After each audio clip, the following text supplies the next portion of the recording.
दोस्तों, शादी विवाह में लोग अक्सर जो है अपने दोस्तों को बुला लेते हैं। ऐसी ही एक लड़की थी जो वो जो है फिरोजाबाद से चल कर के जसवंत नगर, मतलब जो जसवंत नगर जिला इटावा में पड़ता है, उसके जसवंत नगर क्षेत्र के एक गांव नगला चेतराम में आई हुई थी। अपनी एक सहेली की शादी में जो है वो शामिल होने के लिए यहाँ पर आई हुई थी। और आते ही जो लड़की जब गांव में आई तो दोस्तों वो आते ही वो गांव में छा जाती है, क्योंकि एक तो वो बहुत सुंदर थी, दूसरी वह जो है शहर की रहने वाली लड़की होती है। तो जितने भी रिश्तेदार थे, गांव के लड़के थे, हर किसी की नज़र उसी पर टिकी हुई थी और लोग अपने अपने हिसाब से उसे इम्प्रेस करने की कोशिश कर रहे थे। कोई जो है गाना सुना रहा था, कोई झूम रहा था, कोई डांस करके, मतलब जिसे जो विद्या आ रही थी, जो कला आ रही थी, वो उस लड़की की तरफ इम्प्रेस करने की कोशिश कर रहा होता है। लेकिन जो लड़की आई हुई थी उसको कोई किसी बातों से उसको कोई मतलब नहीं रहता, उसके ऊपर कोई असर नहीं पड़ता है। लेकिन दोस्तों, यह सब चल ही रहा था कि शादी की तैयारियां बड़े ही धूमधाम से चल रही हैं।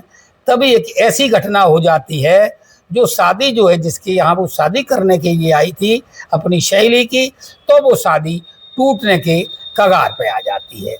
और तभी दोस्तों उस गांव का सबसे गंवार समझने वाला लड़का जो है वो सामने आता है और जो है वो सामने आकर के बात को संभालता है और कहता है कि आप कतई परेशान न हो, शादी अपने टाइम पे होगी और अपने समय पे होगी। अब जो है जो जो जो ये मैं अब जो कहानी सुनाएंगे, जो शादी में क्या वो ट्विस्ट आया था, ये सब जानने के लिए बड़ी ये कहानी दिलचस्प है और पूरी कहानी इस वीडियो में आपको बताएंगे। तो एक हमारी रिक्वेस्ट है, जो हमारा YouTube क्राइम डायरी 9 चैनल है उसको जो है आप लोग सब्सक्राइब अवश्य कर लीजिएगा। दोस्तों, ये कहानी जो शुरू हो रही है वो यूपी के जो है ज़िला एक पड़ता है, उस ज़िले का नाम होता है फिरोजाबाद। फिरोजाबाद जो है, मतलब फिरोजाबाद में चेतराम गांव का लड़का, जसवंत नगर क्षेत्र में जो गांव पड़ता है चेतराम, उस गांव का एक परिवार फिरोजाबाद शहर में लगभग 20 वर्षों से रह रहा होता है। चूँकि जो परिवार रह रहा होता है, उसके परिवार का मालिक का नाम जो है रामनाथ होता है। रामनाथ के परिवार में उसकी पत्नी होती है और पत्नी के अलावा हर्षिता नाम की एक जो उनकी बेटी होती है। उन हर्षिता नाम की बेटी की शादी उन्होंने जो है एक अपने रिश्तेदारी में ढूंढ के एक अच्छे खासे लड़के के साथ वो है शादी कर दी थी। चूँकि इकलौती लड़की थी हर्षिता, इसलिए वो बड़ी शादी धूमधाम के साथ होनी थी। तो दोस्तों, हर्षिता नाम की लड़की फिरोजाबाद शहर में पड़ी थी, बली थी, वहीं से वो पैदा हुई थी। तो जो पड़ी बली थी तो उसके कई दोस्त होते हैं और दोस्तों में एक बहुत ही दोस्त होती है जो दिल के करीब होती है हर्षिता की। उस जो दिल के करीब होती है उस लड़की का नाम होता है सरस्वती। अब वो लड़की हर्षिता सरस्वती से कहती है कि यार सरस्वती, तुझे मेरी शादी में चलना है। तो वो कहती है मैं शहर में रहने वाली हूँ, मैं गांव में कैसे एडजस्टमेंट करूँगी, लेकिन तुम कह रही हो तो मैं ज़रूर चलूँगी। अब माता पिता से जो है वो परमिशन लेनी है, आपको उनसे पूछना है। तो हर्षिता सीधी उनके पिताजी जी के पास जाती है और पिताजी को, माता को पता था कि सरस्वती नाम की अगर किसी लड़की से दोस्ती है और दिल की बात कह सकती है, उसके दिल की बात सुन सकती है, तो वो हर्षिता थी। हर्षिता सरस्वती दोनों एक दूसरे के सुख और दुख में साथ देने वाली दोस्त हुआ करती हैं, फ्रेंड हुआ करती हैं। अब वो शादी की कहती हैं जाकर के हर्षिता कि सरस्वती को मेरी शादी में आपको भेजना है, मैं बिना उसके शादी मेरी संपन्न नहीं होगी और मुझे अच्छा नहीं लगेगा। दोस्तों, उनके माता पिता चूक पहले मना करते हैं, लेकिन उसकी ज़्यादा रिक्वेस्ट करने पर वो जो है मान जाते हैं और उस लड़की को भेजने की तैयारी करने लगते हैं और कह देते हैं कि तुम उस लड़की को ले जा सकते हो। तो अब हर्षिता जो है वो अपने पूरे परिवार के साथ, माता पिता और अपनी सहेली के साथ जो है शादी में शामिल होने के लिए जनपद इटावा के, उत्तर प्रदेश के जनपद इटावा के गांव जो है क्षेत्र जसवंत नगर का नगला चेतराम पड़ता है, वहाँ पर जो शादी में शामिल होने के लिए वो जो आ जाती है। जैसे ही वो लड़की गांव में आती है, वो शहर की थी, देखने में बेद इंतहा खूबसूरत थी, तो उसके बाद वो पढ़ी लिखी भी थी, क्योंकि वो लड़की जो है वो एमए कर रही होती है और पढ़े लिखे के कारण वो सुंदर तो थी, शहर में थी। तो अब जो लड़के गांव के होते हैं, गांव गड़े के लड़के होते हैं, वो आकर के जो है उन्हें एट्रैक्ट करने के लिए तरह तरह की जो है श्वान करते हैं अपने अपने हिसाब से। कोई कुछ कहता है, कोई कुछ कहता है, लेकिन सरस्वती पर इन बातों का कोई असर नहीं होता है। शादी की तैयारियां चल रही होती हैं। एक दिन गुजर गया था, घर पे आए। दूसरे दिन जो उनके ताऊ का लड़का होता है वो जो है उस गांव उसके पास आता है और आने के बाद हर्षिता से कहता है, हर्षिता उससे कहती है कि तू तो आज आया है, मैं तो कल की आ गई हूँ, तुझे पास तो टाइम ही नहीं है। तो जो दाऊ चाचा का लड़का है, ये ताऊ बनते थे, ये चाचा का लड़का है, तो वो चाचा का लड़का कहता है क्या करें, मेरा काम ही एक ऐसा है जिससे मुझे टाइम नहीं मिला। मैं तो जानता था तू जरूर आ गई है, एक दिन पहले मुझको पता चल गया था, और तुम लोग दोनों आए हो, चाचा भी आए हैं, तो गांव में एक चर्चा हो गई है, ये गुड़िया आई है, इस गुड़िया की वजह से वो चर्चा का विषय बन गया था। तो मैंने भी सोचा चलो आज चलते हैं। और अब वो कहता है, जो लड़का आया हुआ था चाचा का, वो कहता है कि कुछ खाने पीने के लिए लाई होगी, तो मुझे खाने पीने के जो भी लाई है वो मेरे को खिला। तो जो है जो वो लाई थी वो उसको देती है। वो लड़का जो चाचा का था बड़े प्यार से वो सामान को खाता है। और इसी बीच हर्षिता के माता पिता आ जाते हैं, और माता पिता आने के बाद उस लड़के से कहते हैं कि बेटा मैं क्या तुम्हें बताऊं, मुझे 4 लाख रुपया जो जिसमें मेरे थे वो रुपया जो हमें दे नहीं रहा है। अब मैं करूं क्या, मेरी जो है शादी बिल्कुल नीरेस्ट आ गई है, अब मैं करें तो करें क्या, वो रुपया दे नहीं रहा है। बेटा कुछ ऐसा कर, हमारी थोड़ी सी आर्थिक मदद कर दे, तेरे पास जो है रुपया है। दोस्तों वो जो लड़काया था वो कहता है, चाचा मैं गांव का रहने वाला गंवार आदमी, मेरे पास पैसे कहाँ से आए, मैं खुद परेशान हूँ। अगर तुम यही बात 1 आध महीना पहले कहते तो मैं सोच भी सकता था, तो मैं आपको दे भी सकते थे, लेकिन मैंने कुछ भैंसें खरीद ली हैं, मैं डेयरी चलाता था वो, मैंने कुछ भैंसें खरीद ली हैं, एक मैंने ट्रैक्टर भी ले लिया है, और चाचा पास में जो 5 बीघा ज़मीन भी की थी, मैंने भी वो मेहनत करके जो मेरे पास पैसा जो भी शेष था वो मैंने उस ज़मीन में लगा दिया। चाचा मेरे पास पैसे कहाँ से आए। चाचा सुन के मुस्करा जाता है और सोचता है कैसी गप्पे मार रहा है, अरे मैं शादी के लिए मांग रहा हूँ पैसे, बेटा मैं तेरा वापस कर देंगे, लेकिन वो मना करता रहता है। चाचा चले जाते हैं। तब जो हर्षिता है वो कहती है कि देख तू इतना कंजूस हो गया है, मैं जानती थी तू कंजूस है, लेकिन शादी के लिए तो कम से कम पैसे दे दे भाई, मेरी जो शादी हो रही है, मेरे पापा गिड़गिड़ा रहे हैं, तू शादी दे, पैसे दे दे। वो कहता है अरे 100-200 की तुझे ज़रूरत हो तो तू ले ले मुझसे, लेकिन मेरे पास पैसा देने के लिए नहीं है। कोई बात नहीं, अब बात आई गई होती है, और वो खाता है पीता है और चला जाता है। जो लड़की सरस्वती आई थी वो चुप थी, वो तमाशा देख रही थी।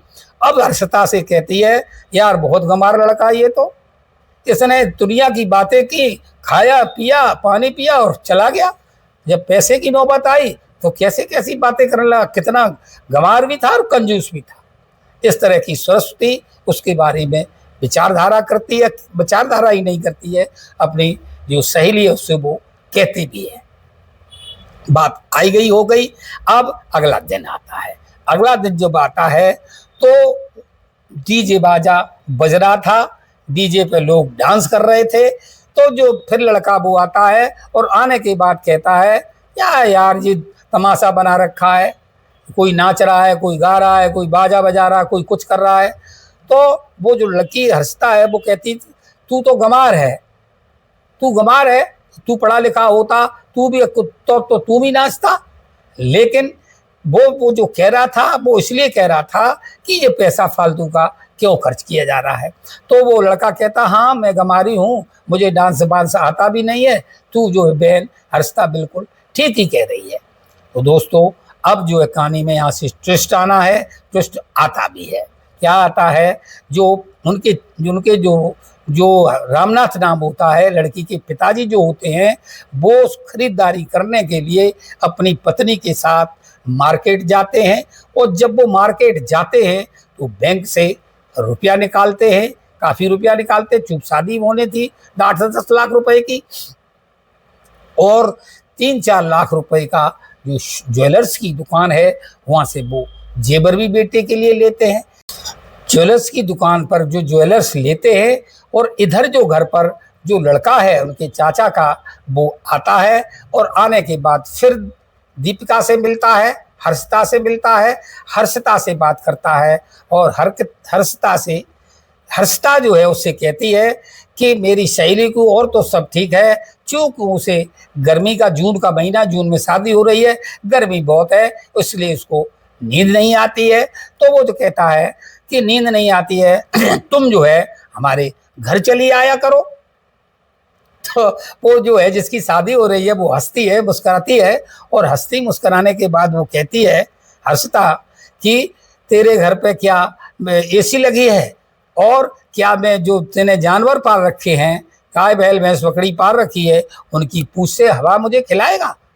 तो वो कहता है ऐसा ही सही, तुम एक बार चल के तो देख लो। तो ये यहाँ हो गया। इधर वो जेवर लेके आते हैं, जेवर खरीदारी करती है, जो भी उस पर बर्तन हो सकता है या जो कपड़े होते हैं वो खरीदते हैं। और आने के बाद वो जो है आते हैं, मतलब आते हैं, 3 लोग गए थे मोटरसाइकिल पे, चलाने वाला था उन रामनाथ थे, उनके घर से थी। तो रास्ते में जा करके वो है उनका एक्सीडेंट हो जाता है, तीनों लोग जो है गिर जाते हैं। रामनाथ का पैर टूट जाता है, उनकी माताजी के भी फ्रैक्चर हो गया है, जो लड़का है वो भी बेहोश हो जाता है। तीनों पड़े रहते हैं, लोग आते हैं। उसमें कोई शरारती लोग थे जो उनका जो झोला था, बैग था, उस झोला को, बैग को वो उठा ले जाते हैं और लेकर के 9-2-11 हो जाते हैं। जब तक पुलिस आती है तब तक जो है झोला ले जाने के बाद वो गायब हो जाते हैं। उन तीनों को जो है एम्बुलेंस की सहायता से हॉस्पिटल में भर्ती कराया जाता है। जिसके घर में शादी होनी है वहाँ पर उनके माता पिता भर्ती हो जाते हैं अस्पताल में। जब ये खबर गांव पहुँचती है तो एक कोहराम मच जाता है, घर के लोग जो वहाँ तक आते हैं, लेकिन जो है वो ठीक थे। तो फिर उनको जो है थोड़ी मल्लम पट्टी हो गई, प्लास्टर हो गया, 2 दिन बाद फिर जो है वो घर आते हैं हॉस्पिटल से। आने के बाद वो उनके पिताजी जो हैं वो बेड पकड़ लेते हैं। अब समस्या वही थी कि क्या किया जाए। जो पैसा था वो चला गया, जरूरत तो ज़्यादा की थी, लेकिन वो रकम थी, जो जेवर था, जो रुपया था, जो सामान था, वो सारा लोगों ने लूट लिया है। लूट लिया मतलब चुरा लिया है। अब घर में रोवा पिटौना पड़ता है। रोवा पिटौना पड़ने के बाद वो लड़का फिर आता है, और आने के बाद वो कहता है कि चाचा हुआ क्या है, वो पूरी स्टोरी वो उन्हें सुनाती है। तो वो कहते हैं अब जो रिश्तेदार थे, कई लोग मामा के लड़का, बुआ के लड़का, इस तरह से शादियों में इकट्ठे होते हैं। तो इसमें भी करीब 20-25 लोग जो है वो इकट्ठे हो गए थे शादी से पहले। शादी में 10 दिन थे, 10 दिन पूर्व जो है ये सब इकट्ठे थे। 4-4 दिन शादी के लिए रह गए थे, तब ये ड्रामा हुआ है। अब वो लड़का कहता है कि चाचा टेंशन मत पालो, मेरे पास कुछ पैसे पड़े हैं, वो पैसे मैं तुमको दे देंगे। तो चाचा कहता है तू यार कितना दे देगा, अब मेरे पास तो कुछ बचा ही नहीं है। अब ऐसा करते हैं, ये शादी को हम कैंसिल कर देते हैं। अब 1-2 साल में कुछ हम कमा भी लेंगे, जब फिर होगा तब देखा जाएगा। अगर लड़का वाला मान जाता है तो ठीक है, नहीं मानता है तो मैं कोई अन्य लड़का देखेंगे। जब ये पिता ऐसी बात कर रहे हैं तो दीपिका की आंखों में आंसू आ जाते हैं और जो सहेली बैठी है वो उसका भी चेहरा मलिन हो जाता है। तो जो लड़का आया था चाचा का, अब वो कहता है चाचा शादी इसी टाइम पे होगी और धूमधाम के साथ भी होगी, आप कहीं किसी भी तरह की कोई भी चिंता मत करो। तब वो दीपिका कहती है ऐसा तुझे क्या वो मिल गया है, पारस पत्थर तुझे क्या मिल गया है जिससे तू पैसा कमा लेगा और मुझे पैसा दे देगा। तो वो कहता है बहन तू चिंता मत कर, मैं इमरजेंसी के लिए कुछ मैंने पैसा छोड़ रखा था, मैंने तो वैसे ही उस दिन जिस दिन आए थे मैंने तो वैसे ही मार दी थी कि मेरे पास पैसा नहीं है, मेरे पास इतना पैसा है तो तेरी शादी हो जाएगी। दोस्तों जब ये लड़का ऐसी बात कहता है तो भावुक हो जाता है पूरा परिवार। चूक भावुक वाली बात ही है तो सबके आंखों में मतलब खुशी के आंखों में आंसू आ जाते हैं। सारे लोग अपने आंसू कोई किसी रुमाल से, कोई धोतू, कोई पल्ले से, इस तरह से अपने आंसू को पोंछ रहा होता है। अब वो लड़का कहता है चाचा मैं घर जाता हूँ और घर आने के बाद कल तुम हमारे साथ अपनी जो बीवी है उसको भेज देना, मैं पैसा लाऊंगा, चूक चेक बैग का समस्या है, जाना पड़ेगा, पैसा रकम ज़्यादा होगी। तो दोस्तों कल होता है तो वो लड़का घर आ जाता है, अपनी मोटरसाइकिल लेके आता है डेयरी वाला और कहता है चल, दीपिका से कहता है, हर्षिता से कहता है चल भाई मैं तेरा शादी की पैसे की व्यवस्था कर दें। अब व्यवस्था के लिए वो लड़की तैयार हो जाती है। तैयार होने के बाद जो लड़की सरस्वती आई हुई थी, सरस्वती उसकी जो मित्र थी, वो भी कहती मैं अकेले यहाँ करेंगे, तो वो भी उसके साथ चलने के लिए तैयार हो जाती है। मार्केट पहुंचते हैं। मार्केट पहुंचने के बाद वो लड़का चेक निकालता है। चेक निकालने के बाद वो 5 लाख रुपया उसमें विड्रॉ कराता है, 5 लाख रुपया निकालता है। जैसे ही वो 5 लाख रुपया निकालता है, दीपिका की आंखों में आंसू है और वो जो लड़की सरस्वती आई थी वो अचंभित हो जाती है। कल तक मैं जिस लड़के को गंवार समझ रही थी, बुद्धू समझ रही थी, ये गंवार बुद्धू न होकर के सबसे बड़ा विद्वान गांव में यही निकला।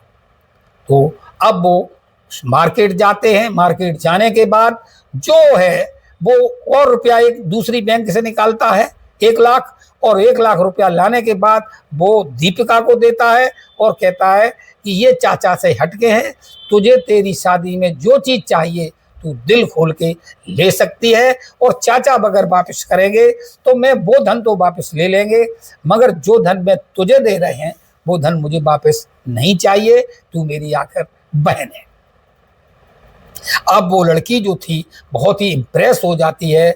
इम्प्रेस होने के बाद वो बाजार से सामान खरीदते हैं, खरीदारी करते हैं। अब वो लड़का जो है उसको भी कहता है, उसको वो गुड़िया बोलता है, गुड़िया तुम भी अगर कुछ सामान लेना चाहती हो तो गुड़िया तुम भी ले लो। तो वो लड़की कहती है कि मैं गुड़िया नहीं हूँ, मैं एमए पास कर रही हूँ, पढ़ रही हूँ, अब भी मैं गुड़िया हूँ, मेरा नाम सरस्वती है, मुझे सरस्वती नाम से पुकारिए। तो वो कहता है कि नहीं, जो लड़की सुंदर दिखती है भाई हम उसको गुड़िया ही बोलते हैं।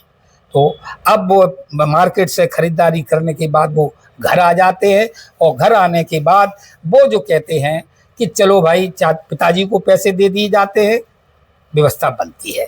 तो वो कहता है, जो लड़का है वो कहता है चलो अब हम अपने घर चलते हैं। तो वो लड़की कहती है तू उस दिन कह रहा था कि मेरे घर नहीं आते हो, चलो हम दोनों सहेली हम भी तेरे घर चलते हैं। वो कहता चलो भाई ठीक है, अपनी मोटरसाइकिल पे बैठालता है, वो जो अपने पड़ोस में ही है, तो आने के बाद वो अपने घर आ जाता है। तो सबसे पहले वो उसके जो डेयरी सिस्टम है उस डेयरी में जाते हैं। अब जब डेयरी में जाते हैं तो वहाँ डेयरी का नज़ारा देखने के बाद वो दंग रह जाते हैं। और क्या है, वहाँ सारा चीज़ जो है एक्यूरेट है, सिस्टम से है।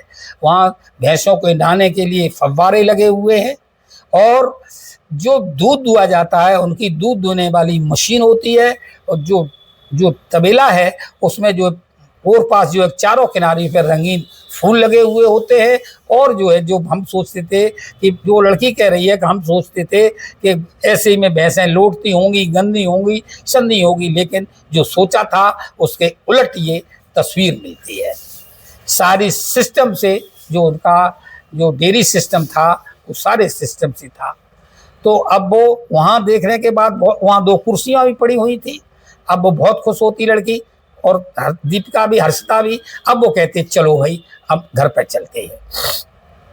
अब जैसे वो घर पे आते हैं, तो घर पे आने के बाद जब उसका घर वो देखती है दीपिका, तो दीपिका देखने के बाद आंखें उसकी फटी की फटी रह जाती है, क्योंकि जब वो पहले आई थी तब वो बहुत उसका टूटा फूटा घर था। आज तो उसका आलीशान, जिसमें संगमरमर वगैरह वगैरह जो भी टाइल्स वगैरह होते सब लगे हुए थे। अंदर जाती है, अंदर जब जाती है तो वो जो उसने एक कमरा सजा रखा था, उसमें सारी भौतिक सुख सुविधाओं की चीज होती है। महाराजा जो है बेड होता है, सीडी लगी होती है, जो भी सिस्टम हो सकता है आधुनिक, वो सारी सुख सुविधाएं की चीज उसके घर में होती है। उनकी माता भी आ जाती है। अब वो दीपिका माता से पूछती है, तुमने तो चाची बहुत अच्छा खासा कमरा बना रखा है। तो वो कहती है, कमरा क्या बना रखा, मेरे बेटे की शादी रुकी थी, शादी रुकने के बाद सब तैयारी चली। वो लड़का जो हमारा जो है इंटरी क्लास है, और जो उसकी बहू जिससे शादी हो रही थी वो BA पढ़ी हुई थी। तो उसने सोचा उसकी सुख सुविधा में कोई कमी नहीं रहनी चाहिए, इसलिए उसने शहर के हिसाब से सारा सिस्टम बनाया था। लेकिन जब शादी का समय नजदीक आता है, वो लड़की शादी के लिए मना कर देती है, कहती है मैं डेयरी वाले के साथ किसी तरह से शादी नहीं करेंगे। उसके बाद वो शादी टूट जाती है। अब जब शादी टूट जाती है तो वो लड़की जो सरस्वती आई थी वो फिर कहती है, क्या उसके बाद शादियां नहीं आई? तो वो कहती है कि शादी, मम्मी कहती है उसकी शादियां तो बहुत आई, मगर उस लड़की के साथ जिसकी शादी रुकी थी इसलिए उसका दिल टूट जाता है, वो अब कोई शादी करता नहीं है। वो तब तक वो लड़का कहता तुम बातें करो, हम तुम्हारे लिए कुछ लाते हैं। वो अपने किचन में जाता है, उनके लिए गर्मी का महीना था, वो लस्सी बना रहा होता है। उसी बीच सरस्वती उसके अंदर चली जाती किचन में और कहती तुम हटो, मैं बना देती। तो वो कहता गुड़िया तुम ये काम मत करो, तुम कर भी नहीं पाओगे, तुम शहर की हो। तो वो कहती मुझे गुड़िया मत बोलो, मैं सरस्वती हूँ। तो सरस्वती मानती नहीं है, और वो किचन में घुसने के बाद जो जो जो मैंने लस्सी, दही की जो लस्सी बनाई जाती है वो बनाती है। सारे लोग लस्सी पीते हैं। लस्सी पीने के बाद जो है, अब जो उनकी शादी हो रही होती है, शादी होती है ब्याह की, उस लड़की की, दीपिका की विदा कर दी जाती है। और उसकी मम्मी के साथ वो लड़की फिर यहाँ लेटने के लिए आती है, क्योंकि यहाँ AC लगी हुई थी। तो 4 दिन से वो लगातार यहीं सो रही होती है, यहीं रह रही होती है। अब वो है आज रात को फिर आई। तो सवेरा होता है, सवेरा होने के बाद वो लड़की कहती है कि अब मैं जो है, मुझे भी अपने घर जाना है, उस बेटी की शादी हो गई। तो वो लड़का जो कुलदीप है, जो लड़का है जो डेयरी लगाता है, उसका नाम होता है कुलदीप। और कुलदीप, अब उसका नाम उसने बताया कि मेरा नाम कुलदीप है। तो कुलदीप कहता है सरस्वती से कि अब तुम कभी इस गांव में नहीं आओगी दोबारा क्या? तो वो जो लड़की है सरस्वती कहती है कि हाँ, जब तुम शादी करोगे तो मैं जरूर आऊंगी, उसमें आप हमें निमंत्रण दोगे तो मैं जरूर आऊंगी, लेकिन एक हमारी शर्त है। तो शर्त मानोगे तभी मैं इस गांव में आऊंगी, वरना मुझे कोई जरूरत नहीं पड़ी है। तो कुलदीप कहते हैं कि आप अपनी शर्त को बताइए, अगर शर्त मानने वाली होगी तो मैं जरूर मानूंगा। तो वो लड़की कहती है सरस्वती कि जो शादी आप करोगे वो जो है, जो दुल्हन होगी वो मैं होंगी। दोस्तों, ये जो है वो लड़का हाँ कर देता है, और हाँ करने के बाद दोनों में प्यार हो जाता है। और वो लड़की फिर दिल्ली, अपन जहाँ से फिरोजाबाद से आई थी, वो फिरोजाबाद चली जाती है। उसकी जो गोनी की विदा होकर के आती है, चौथी चलती है जिसे, वो भी आ जाती है। अब ये शादी की बात चलती है। 2023 में उसकी शादी हुई थी। दोस्तों, 2025 में आकर के कुलदीप की शादी सरस्वती के साथ बड़े धूमधाम के साथ होती है। और आज की तारीख में दोनों अपना डेयरी का सिस्टम चला रहे होते, बड़े मोहब्बत के साथ रह रहे होते। दोस्तों, ये कहानी सुनाने का मतलब किसी को हैरान करना नहीं, किसी को परेशान करना नहीं है। चूक के राम की बहुत कहानी सुनाई, तो आज मोहब्बत की कहानी सुनाते हैं। ये कहानी कैसी लगी मुझे कमेंट में जरूर बताइएगा। नमस्कार, धन्यवाद।